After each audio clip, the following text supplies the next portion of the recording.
At 6:36 this morning, we are painting the town purple, and for the rest of the month, not just today, for a very special reason.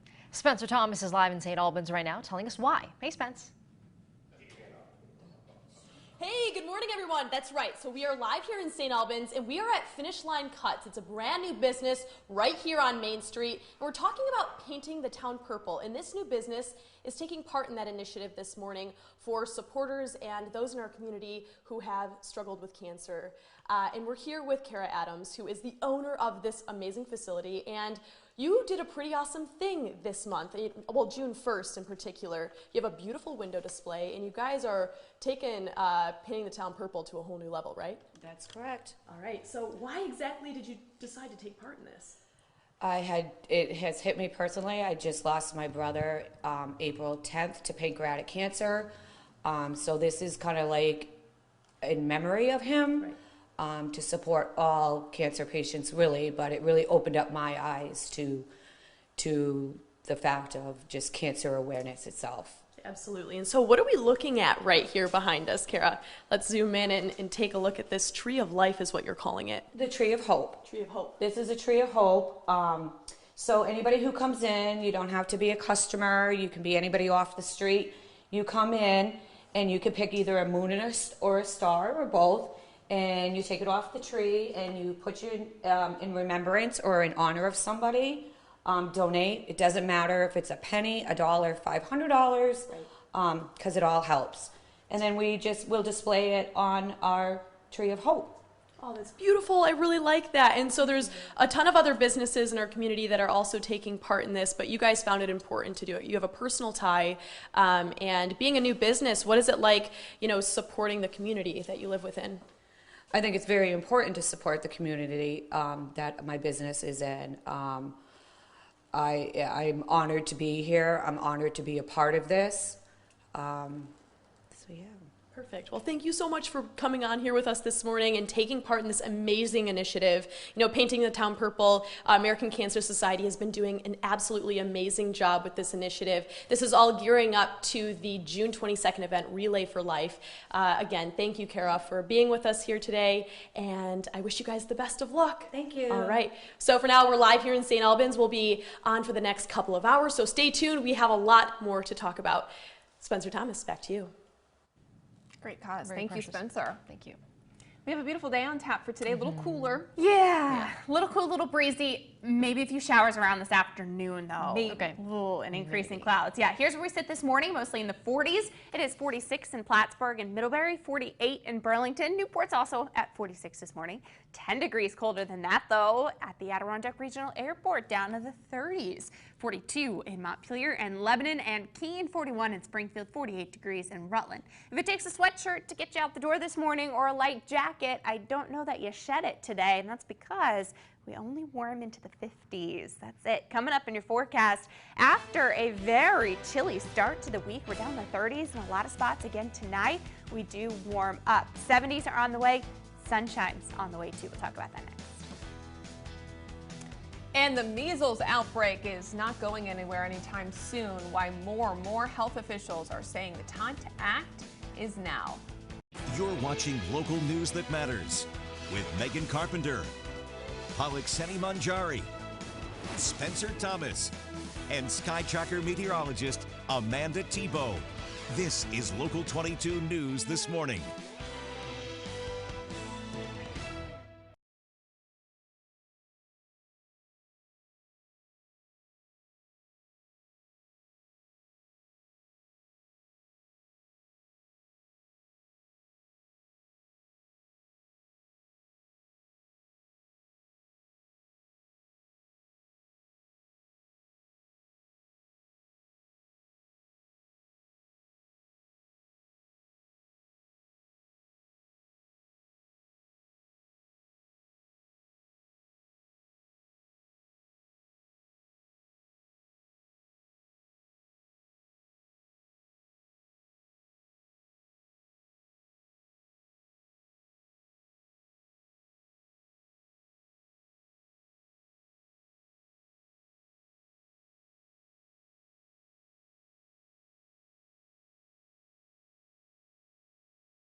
Now, meteorologist Amanda Tebow with your Sky Tracker forecast.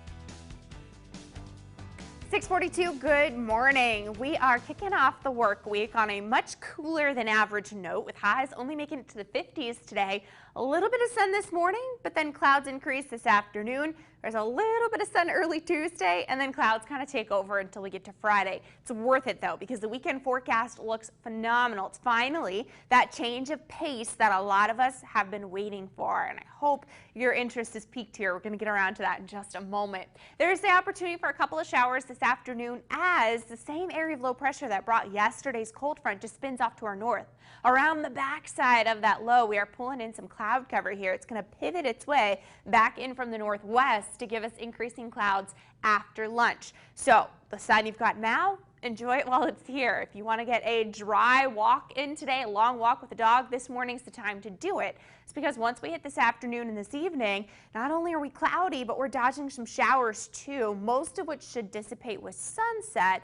There'll be a little bit of sun to start out Tuesday, but then we're going to do the shower thing all over again Tuesday afternoon, Tuesday evening, except in a different spot. We're sort of trading blows here, the northern half of our region with the southern half of our region. Top temps this afternoon, mid and upper 50s, approaching 60 in the upper valley, but stuck in the 40s in the Adirondacks. That's with a breezy southwest or due west wind that could gust as high as about 25 miles per hour today. Tonight down to the 40s, even some 30s sneaking in there through the Northeast Kingdom and the Adirondacks, and then rebounding up to about 60, 65 degrees or so on Tuesday. Tuesday also brings a few showers, but much like Monday, shower chances were better the farther north you go. Tuesday shower chances are better the farther south you are. So along a line from the southern half of the St. Lawrence Valley to the southern Adirondacks to southern Vermont and southern New Hampshire, that's where you'll find some showers to cap off your day Tuesday. That line will lift north, though, overnight into Wednesday, and we're dodging a couple of showers on Wednesday and Thursday as well. But you'll notice our temperatures keep getting a little bit warmer each and every day as the week goes on. And then this is probably dragging your attention right to it the weekend, Friday, Saturday, Sunday. Right now looks phenomenal. We've got this big ridge building in. Most weather models are hinting that that ridge makes it all the way to us and doesn't stay just off to the west, which would mean several sunny days in a row. I'm right there with you, hoping that this is the case and that nothing changes. But if it does, you'll be the first to know by watching us here on air, but also by checking out our website. It's mychamplainvalley.com, of course, and all the information on your forecast is found under the word weather. Health matters, Amanda. The CDC says your family's health is at risk. The number of measles cases in the United States has reached its highest level in 25 years. Doctors say getting vaccinated is the only way to stay safe. Steve Nans have more. The Centers for Disease Control and Prevention have released their latest measles report, and the result? 971 confirmed cases in the United States so far this year, which means 2019 officially has the highest number of measles cases reported in nearly 3 decades. Measles was eliminated in the U.S. in 2000, but CDC Director Dr. Robert Redfield warns that if this trend continues, the U.S. could lose its measles elimination status. More than half the states in the country have reported at least one case so far this year.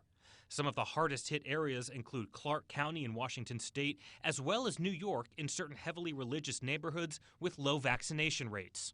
Redfield stresses that choosing to vaccinate yourself and your family is critically important when it comes to avoiding this type of outbreak. The 971 confirmed cases this year alone is more than the last 4 years combined. And there's concern that with the busy summer travel season ahead, the situation could get worse before it gets better. Once again, that was Steve Nans reporting. It is 6:47. Coming up, your top stories of the day. But first, here's morning sports. Now, Local 22 Sports. Good morning. Saturday night was the Game 3 of the Stanley Cup Finals. The Bruins sat at 1 win, tied with the St. Louis Blues. But the Bees didn't disappoint as they came out firing in the first period. The Bruins came off a tough loss in Game 2 of the series in Boston, but showed up for Game 3 with some fire in St. Louis. Boston opened up a 3-0 lead in the first period to set the tone for the rest of the game. Goals from Patrice Bergeron, Charlie Coyle, and Sean Corrali. Just seconds into the second period, David Pastrnak racked in another goal for the easy 4-goal lead. Let's hear from head coach Bruce Cassidy and goalkeeper Tuukka Rask after Saturday's huge win and they prepare for tonight. We were ready to play, and I felt we would be because of the guys that have been here and done it, because we tend to respond well after a loss. So did I think we'd score 3 goals in the first period? No, but I thought we'd be ready to play and at least, be in the game, be a competitive first period. They happened to go in for us. You expect that when teams come home, play first game at home, and they want to establish that good start. But like I said, we hung in there and survived that first 5-10 minutes, and then capitalized on our chances. The Bruins will face off against the Blues tonight again in St. Louis. Puck drop is set for 8 p.m. In Major League Baseball, last night the Yankees hosted the Boston Red Sox for the final game of this series in the Bronx. The Yankees given the chance to sweep Boston. But it's the road team getting things started. JD Martinez, the third batter of the day, and doing what he does best, crushing one way out to left field. His 12th homer of the year gets the Sox an early 1-0 lead. Now to the fourth, Boston up 2-zip, and this time it's Xander Bogaerts. The low pitch is no problem. CC Sabathia gets taken out to left once again. And once again, it's a group of Red Sox fans getting the ball. Their team is up 3-zip. Bottom 4 now, Luke Voigt hammering the pitch into the bullpen. That's his 15th bomb of the season, and the Yanks are on the board 3-1. Fast forward all the way to the 8th, Boston up 7-2. Michael Chavis now punches this one to opposite field and just out of range for Clint Frazier. That's an RBI triple. Devers scores and Boston pushes the advantage to 6 runs. Yankees make it close, but not close enough, and the Red Sox avoid the series sweep and win this one 8-5. And that's all for sports. Have a great day.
Local news that matters on Local 22 News. 6:52 on your Monday morning. Good morning. I'm Megan Carpenter. And I'm Seni Manjari. Here are your top stories of the day. The Northgate Apartments in Burlington's new North End celebrated 30 years of housing affordability and resident ownership over the weekend. Vermont's largest affordable housing community held a neighborhood-wide celebration on Saturday. Linda Romeo has been there for 48 years. She says she remembers a time, though, when conditions weren't so great. With the help of the city, residents worked to gain ownership, and they've successfully managed the housing community, which has been instrumental in its success. Romeo now serves as secretary of Northgate's board and proudly represents her neighbors. To help them to understand that this is their community.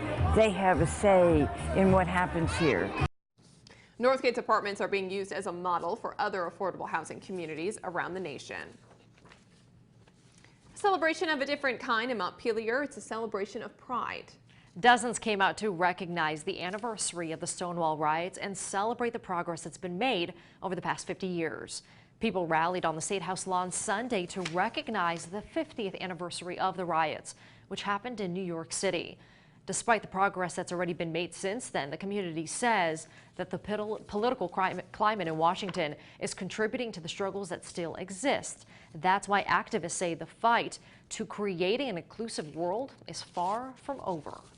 Today, we need to fight harder than we've ever fought before, and we will make this a better world and a more inclusive world for our children and our children's children. Similar pride celebrations have been taking place in other cities all over the nation. And it's been a labor of love, but the moment finally came. More than 100 patients moved into the new Miller building at UVM Medical Center. Saturday morning, hospital staff worked to transport patients to their new rooms. Teams have been training and practicing for the move for months. The new building would offer private single-room occupancy for patients and new technology. The interim hospital president said the move went without a hitch. He says patients are loving these new rooms. The patients have loved it. I've been able to talk to quite a few patients at this point. All of them have been coming from a double patient room where they have a roommate. They don't have enough room in their room for their family members. Now they're moving into beautiful single patient rooms with beautiful couches for their families, and so they've all been amazed and really happy. This is the first major upgrade to the hospital since the 1980s. We'll be right back. You're watching Local 22 News. Local news that matters to Northern New York, Vermont, and New Hampshire.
Local news that matters on Local 22 News.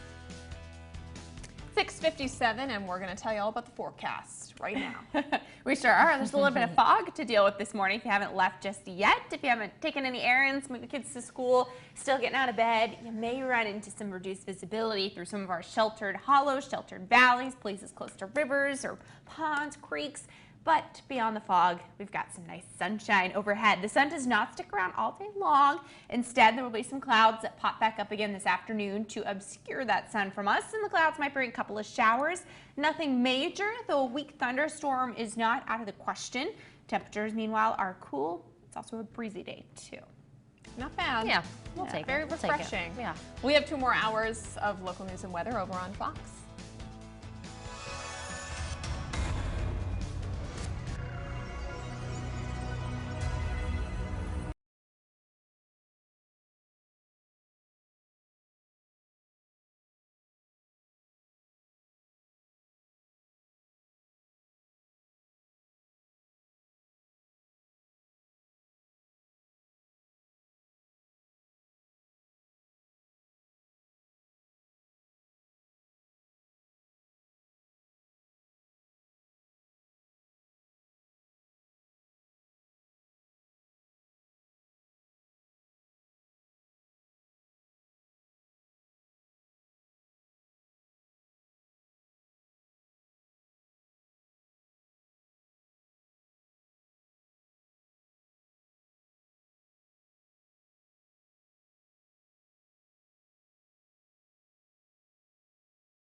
From WFFF, this is Local 44 Morning Brew.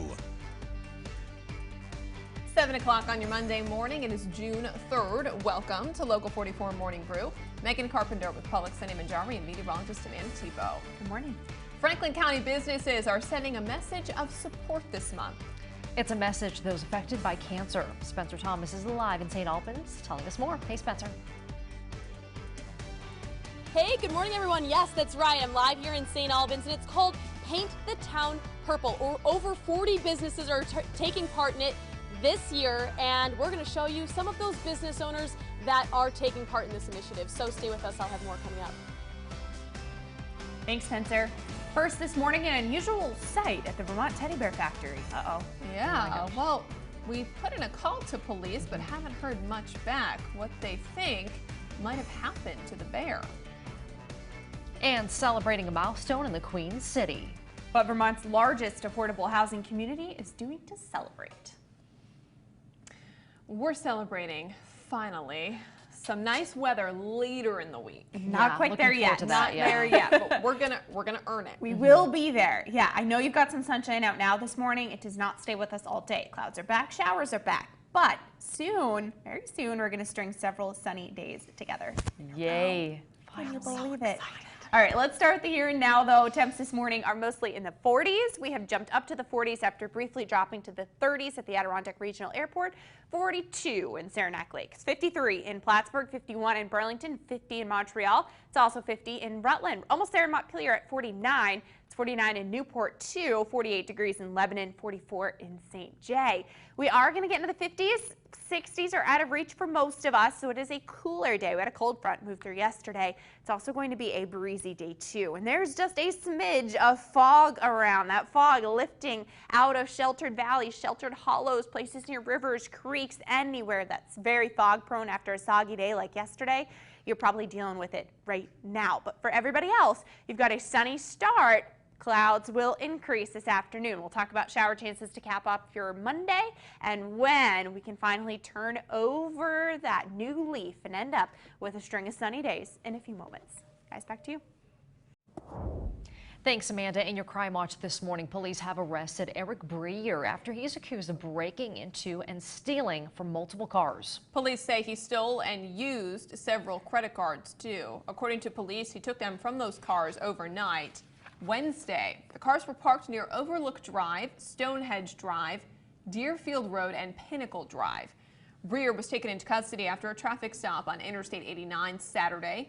He's being held on $5,000 bail and could face additional charges. The 36-year-old will be in court today. And Vermont State Police are looking into a deadly crash that happened shortly after 7 p.m. Saturday in Brighton.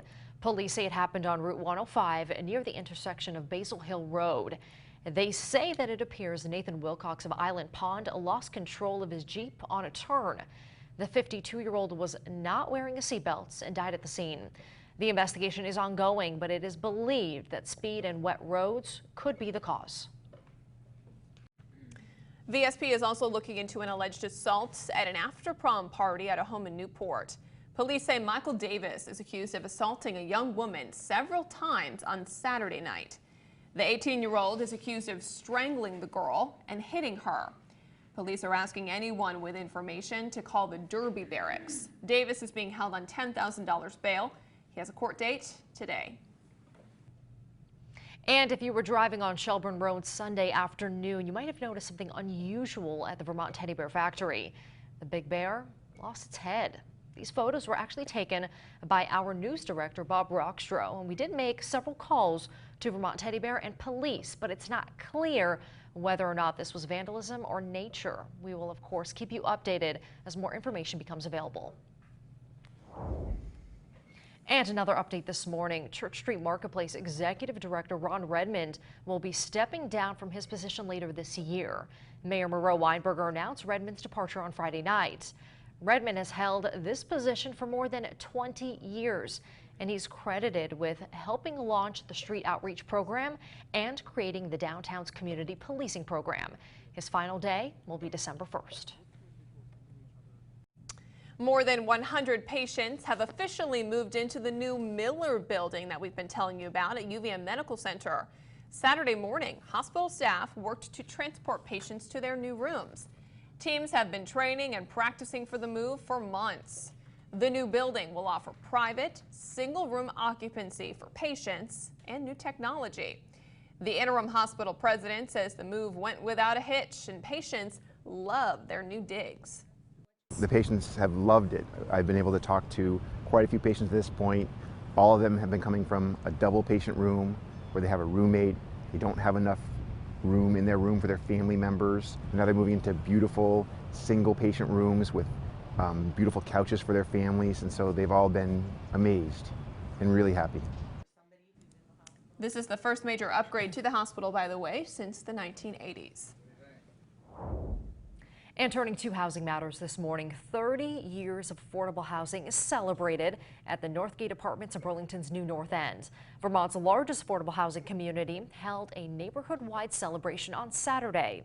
Linda Romeo has been living at those apartments for 48 years. She said that she can remember a time where the conditions were not so great.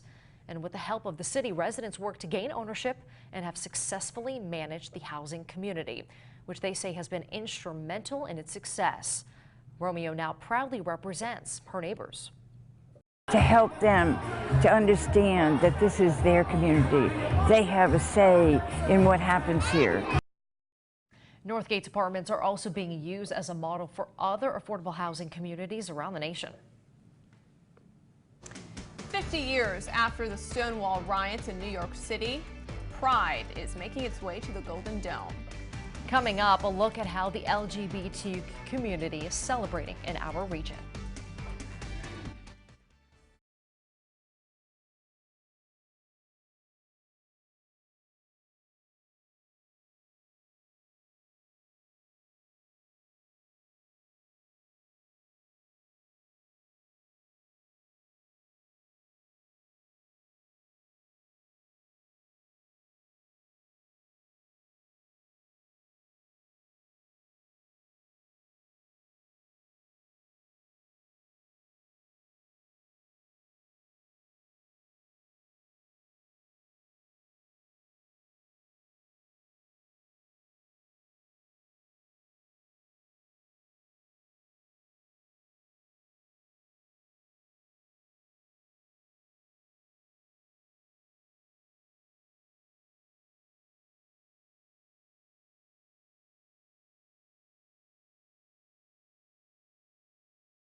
7:08. Good morning, everybody. Yesterday, showers and thunderstorms brought to you by a cold front, and that has since exited off to the east. But the low that dragged the cold front through, that's still sitting off to the north.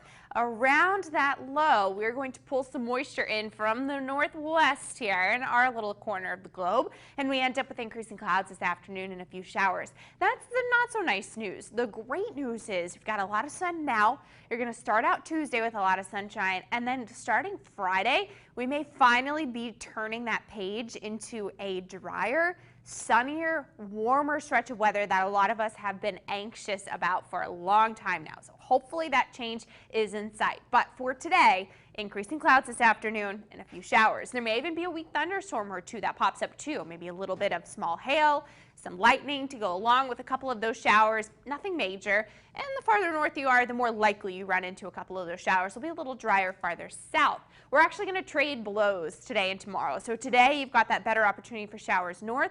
Tomorrow the better opportunity will be south. But before that, we're going to end up with a cool afternoon at about 55 to 60 degrees with a west wind that could gust as high as about 25 miles per hour. So it's cool, it's breezy. We've got increasing clouds and a few showers. That's your Monday in a nutshell. Tonight we're down to the 40s or upper 30s for the Adirondacks in the Northeast Kingdom. And then Tuesday actually starts out with a lot of sunshine. But a warm front is on the way Tuesday. That means a line of showers will extend from the St. Lawrence Valley right through the southern Adirondacks and into southern Vermont and southern New Hampshire. Tuesday night into Wednesday, that line lifts north and we end up with some scattered showers around on Wednesday and on Thursday, generally totaling less than 3/4 of an inch of rain. Most will see around a quarter or so. Then finally, after that, so I know I've been telling you about a lot of rain chances here. Look at Friday, Saturday, Sunday. How can you not? Your eyes probably just go right there at the first glance at the 7-day forecast. We are warmer, we're sunnier, we're drier, all great things that we've been waiting a long time for, all spring for. We just have to hope that holds. There's a ridge building in from the west. We don't want anything to block it or keep it away from us. So we'll let you know if anything changes. You'll be the first to know, of course, because you watch us here on air. But you can also check out your forecast online. Don't forget, if we're not on air, we still have you covered. Just visit mychamplainvalley.com. Community Matters this morning, a celebration of pride in Montpelier over the weekend. Dozens coming out to recognize the anniversary of the Stonewall riots. Also to celebrate the progress that's been made over the past half a century. People rallied on the State House lawn Sunday to recognize the 50th anniversary of the riots, which happened in New York City. But despite the progress that's been made since then, the community says the political climate in Washington is contributing to the struggles that still exist. And that's why activists say the fight to creating an inclusive world is far from over. Today, we need to fight harder than we've ever fought before. And we will make this a better world and a more inclusive world for our children and our children's children. Similar pride celebrations took place in other cities around the nation, too. New this morning, we're painting the town purple today to support those who have been affected by cancer. Spencer Thomas is live in St. Albans telling us more about it. Hey, Spencer. Hey, good morning, everyone. Yes, that's right. We are live here in St. Albans, right on Main Street, and we're talking to a slew of different business owners who are taking part in the Paint the Town Purple initiative with American Cancer Society of Vermont. I have Donna right here, and Donna, you are the owner of this amazing bookstore right here in town, and you have a gorgeous window display